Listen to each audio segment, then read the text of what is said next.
आज वह चलते थे नीचे क्योंकि मेरा मन कर रहा कुछ खाने का, इसी वजह से मैं नीचे आ गई। फिर मिली मुझे दादी अम्मा, मैंने उनका पूछा हाल चाल, वो बोली मैं ठीक हूँ। फिर आ गई मैं छोटी के पास। छोटी पढ़ाई कर रही थी बड़े ध्यान से। मैंने सोचा क्या पढ़ाई कर रही हूँ। फिर मैं उसके पास गई, देखा तो वो किताब से नकल टीप रही थी। सर ने बताया था पूरा होमवर्क करके लेके आना। इसी मेहनत में लगी थी बेचारी। और उसके बाद मैं आगे बढ़ गई।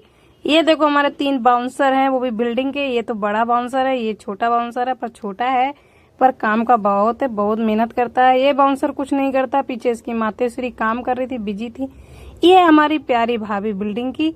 इन्हें किसी से मतलब ही नहीं है, ये अपने काम से काम रखती हैं क्योंकि ये अपने काम से ही काम रखती हैं। सूट धो रही थी, साबुन बचा रही थी, मैं आ गई थी बाहर। इसी कारण मैंने सोचा कुछ खा लूं, लेकिन नहीं, मैं कुछ लेने के लिए बाहर आ गई थी। फिर मेरा मन करा दुकान में जाने का। मैं दुकान में चल दी, देखा दुकान पे आंटी नहीं थी, बच्चा जा रहा था दुकान के अंदर। देखा तो मैंने ध्यान से, उसमें दीदी थी। दीदी पैसे गिन रही थी क्योंकि बच्चा कुछ सामान लेने आया। मैं निकल आई बाहर, इसी कारण मैं इधर आ गई। फिर पहुंची मैं चिकन की दुकान पे, देखा चिकन की दुकान पे बड़े का मीट पैक कर रहा था। मेरा मन नहीं करा कुछ लेने का।